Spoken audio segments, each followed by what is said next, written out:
जय सच्चिदानंद। हमारे अंदर जीव शक्ति द्वारा विश्व गति से है, उसे रुत कहा जाता है। बात होती है ब्रह्मांड की। हम छोटे ब्रह्मांड हैं। जिस तरह बड़े ब्रह्मांड के अंदर जिस तरह की गतिविधि होती है, उसी तरह हमारे अंदर भी ऐसी ही गतिविधि कहा गया है। उसे रुत कहा जाता है। यह रुत इस सृष्टि का प्रथम स्पंदन है। हमने प्रैक्टिकल में भी लिया था ना, इस ब्रह्मांड में गतात्मक और ऋणात्मक दो शक्तियां काम कर रही है। ये ऋणात्मक माने रुत, रुत माने एक साइंटिफिक शब्द है। हम उनको मां भगवती कहते हैं। रुत को पुरुष और प्रकृति, ये प्रकृति कहते हैं उनको, रुत को। और रुत प्रकाश से बनी है। और साइंस कह रहा है प्रकाश छोटे छोटे कणों में बिखरता है। जब ये बिखरता है तभी उसकी स्पंदन पैदा होती है। जब ये स्पंदन पैदा होती है तो उनका आवर्तन बनता है। आवर्तन बनने से इस ब्रह्मांड की गतिविधि सुनिश्चित चलती है। अपने अपने गोलाकार राउंड में ये रुत चलता है। जिस तरह रुति है, रुत के हिसाब से ऋतु बनी। 3 ऋतुएं हैं ना, और इनके हिसाब से ही बनी है। जैसे उत्तर ध्रुव दक्षिण ध्रुव है, वो ऐसे ही आकर्षण और अपाकर्षण से ही चलता है। उस हिसाब से ऋतु बनती है। और यहाँ स्पंदन की बात हुई। स्पंदन जब एक से दूसरा आवर्तन शुरू होता है, आवर्तन जब गति होती है, उनको स्पंदन कहते हैं। और स्पंदन कण कण में बिखरा हुआ है। 2 कणों के बीच में उसको गति देने वाला जिनसे वो चलता है, वो शून्य है। वही प्रैक्टिकल में इलेक्ट्रॉन, प्रोटॉन और न्यूट्रॉन की बात होती है। आप एक प्रैक्टिकल मैंने सुबह में अनुभव किया, अनुभव करना है आपको। जब आपको शून्य में जाना हो तो इलेक्ट्रॉन से स्टार्ट कीजिए। जिस तरह हम कहते हैं शून्य में वायु तत्व तत्वित हो, वायु में अग्नि तत्व, अग्नि में जल, जल में पृथ्वी, पंच तत्व बैलेंस हो तो हमारी बॉडी बैलेंस हो जाती है। 5 तत्व बैलेंस होते हैं। इसी तरह आप पहले अनुभव करें इलेक्ट्रॉन। आप इलेक्ट्रॉन का हाथों पर अनुभव करें।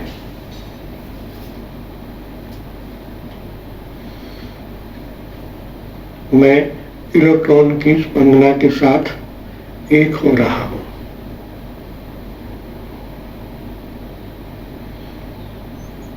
क्या अनुभव होता है? हमारे हाथों के राउंड में एक गति मिलती है ऊपर की छोर की ओर। ये जो ऊपर है ना, ऐसे करोगे ऊपर की ओर, आपको अनुभव होगा ये इलेक्ट्रॉन है। धारण करने के बाद संकल्प करना, इलेक्ट्रॉन प्रोटॉन में कन्वर्ट हो, अवतरित हो। इलेक्ट्रॉन प्रोटॉन में अवतरित हो। गति सुकुड़ गई ना, ऊपर था और बीच में आने लगा। बीच में प्रोटॉन में कन्वर्ट हो, प्रोटॉन न्यूट्रॉन में कन्वर्ट हो, अवतरित हो। इलेक्ट्रॉन प्रोटॉन में, प्रोटॉन न्यूट्रॉन में। अब उनका अनुभव करें।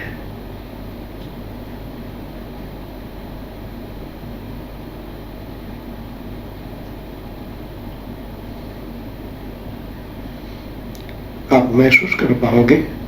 इलेक्ट्रॉन प्रोटॉन में अवतरित हुआ, प्रोटॉन न्यूट्रॉन में जैसे अवतरित होता है, एक फोर्स आपके सहस्त्र चक्र में अवतरित होता है, सुख जाता एक स्ट्रॉन्ग सहस्त्र चक्र में दाखिल होता, फोर्स की तरह अंदर अवतरित होता है, बड़ा फोर्स हो जाता है। जिस तरह हमारे शास्त्रों में कहा गया है, कल्प के अंत में पूरी प्रकृति ईश्वर प्राण में लीन हो जाती है, वो अंदर चली जाती है, सब शून्य हो जाता है। जब भगवान संकल्प करते हैं फिर प्राण से पूरा जगत उत्पन्न होता है। तो हमारी गतिविधियां इलेक्ट्रॉन है, कई विचार करते हैं, तरंगित होता है, स्पंदनित होता रहता है और अलग अलग जगह हम कन्वर्ट होते हैं, कनेक्ट होते हैं, तो हमारी गतिविधि बढ़ती ही जाती है। तो उनको कंट्रोल करना हो तो आपको धीरे धीरे इलेक्ट्रॉन को प्रोटॉन में मतलब प्राण में अवतरित करना पड़ेगा। आपकी टोटली बाह्य गमन प्रकृति है, बाह्य विचार है, वो अंतर की ओर शामिल होने लगेंगे प्राण के साथ। प्राण भी थोड़ा स्पंदित है। जब प्रोटॉन को न्यूट्रॉन में अवतरित कर दो तो पूरा आप ऐसा लगता है कि बड़ा एक हॉल है, जिस तरह आग्ना चक्र वो करते हैं ना भंवर गुफा में। आग्ना चक्र को भंवर गुफा भी कहते हैं। ध्यान में ऐसा अनुभव होता है, समस्त प्राण की गति एक भंवर गुफा में अंदर अवतरित होती, ऐसा लगता है कई किलोमीटर तक हम चलते रहते हैं। ऐसा ही अनुभव प्रोटॉन का न्यूट्रॉन में कन्वर्ट होने से होता है। आप धीरे धीरे धीरे शांत होते होते शून्य हो जाओगे। इस संकल्प करने से बाह्य गतिविधि बंद होते होते होते आप अंदर उतर जाओगे। मैंने सुबह में थोड़ा अनुभव किया इनका, तो मेरे को लगा कि ये भी एक सूत्र अच्छा है, शांत होने का, निर्विचार होने का और परमात्मा की ओर अंदर अवतरित होने का। तो आप ऐसा एक प्रयोग करें। इसलिए यहाँ रुद्र कहा गया है। यह रुद्र इस सृष्टि का प्रथम स्पंदन है। इसी से स्पंदित होकर इसी के महानियम के आधार पर अनंत विश्व अपनी गति कर रहे हैं। गति को मेंटेन करने की शून्य है। दो स्पंदन के बीच में जो शून्य है उनको गति दे रहे हैं और नियम में चलाते। आपने देखा कोई विचार दूसरा विचार कन्वर्ट नहीं होता है। जब ये मोबाइल चलता है तो दूसरा मोबाइल का उनका जॉइंट नहीं होता है, क्यों? उनके बीच में शून्य है, उनको गति अवरोध नहीं होता, अपनी गति में ही चलते। इसी नियम के आधार पर पूरा ब्रह्मांड चल रहा है। कहीं टकराव हुआ एक ग्रह दूसरे ग्रह के साथ? कभी नहीं हुआ। और अभी अपने इलेक्ट्रॉन कितने साधु ग्रह पहुंच गए ब्रह्मांड, कभी टकराव नहीं होता, सब अपनी गति में चलते रहते हैं। गतिमान रखने के लिए शून्य है।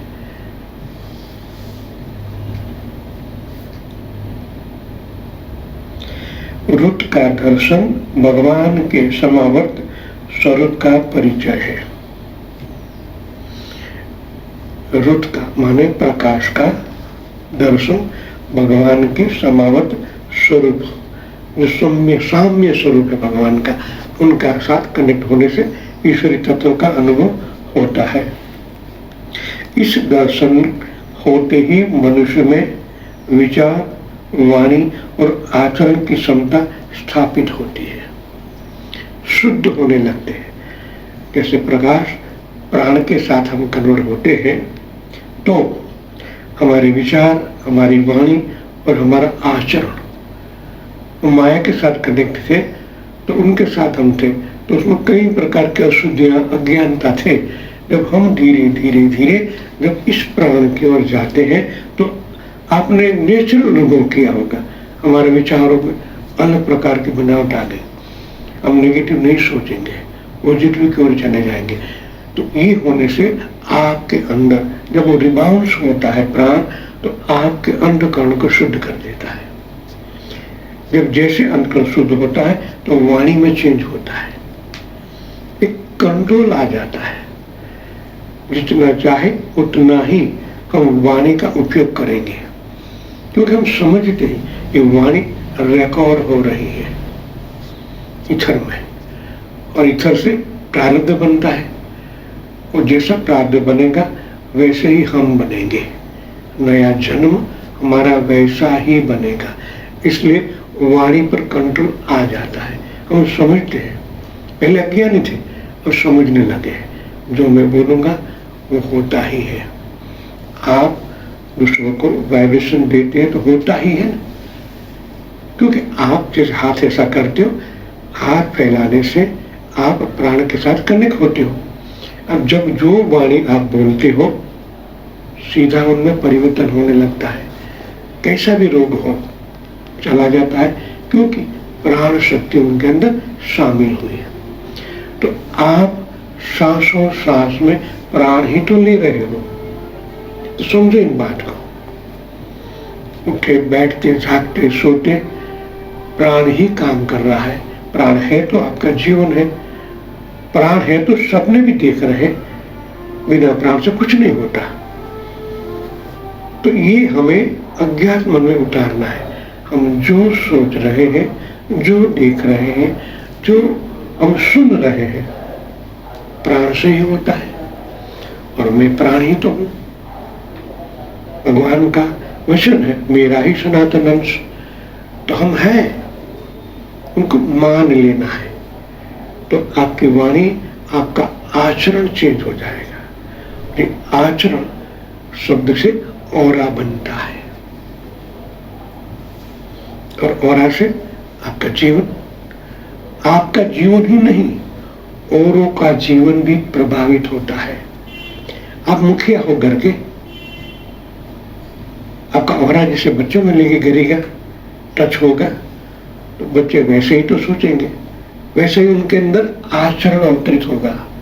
वो निर्दोष है, आप जो कर रहे आपको देख कर ही वो करेगा। तो आपकी वाणी, आपका आचरण जब शुद्ध होता है तो इनका असर धीरे धीरे बच्चों पर, कुटुंब पर, समाज पर और देश बनता है। कभी देश उन्नत है, कभी तो निचली कक्षा में। उनका कारण अहम ही है। हम जैसा सोचते हैं वैसा ही बन जाते हैं। ये आचरण लास्ट में कहा, पहले कहा विचार, विचार स्पंदन, इनके बाद वाणी, वाणी के बाद आचरण।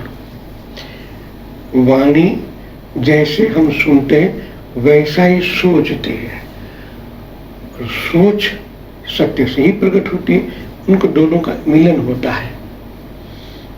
आपने जैसा विचार किया, आपके अंदर चैतन्य है, चित्त जिनको चित्त कहते, मन, बुद्धि और चित्त, बाद में अहंकार। या तो अहंकार को बढ़ावा मिलता है या अहंकार छोटा होने लगता है।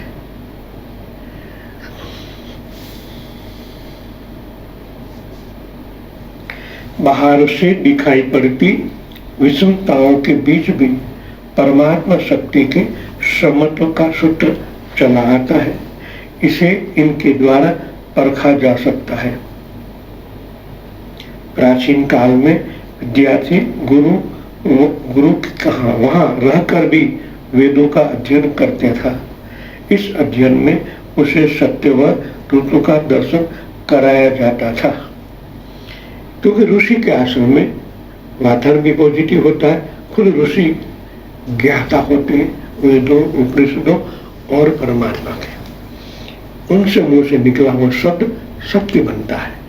तो वहां गुरु का रहकर वेदों का अध्ययन करते थे, और सत्य व ऋतु, सत्य परमात्मा अक्षर, ऋतु मां भगवती, क्षेत्रज्ञ, उनका अनुभव उनको वहां कराया जाता था। अब सोचो, वहां से जो साधक बाहर निकलता है पूरा सत्यवन होता है, उनका जीवन वैसे चलता है।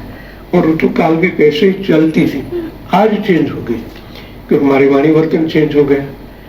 तो आज देखो ना कितना चढ़ाव उतार आ रहा है। सीजनों में भी बारिश में कभी ज्यादा गिरती है, कभी कम होता है, ये हमारे ही विचार की प्रतिश्रुति है।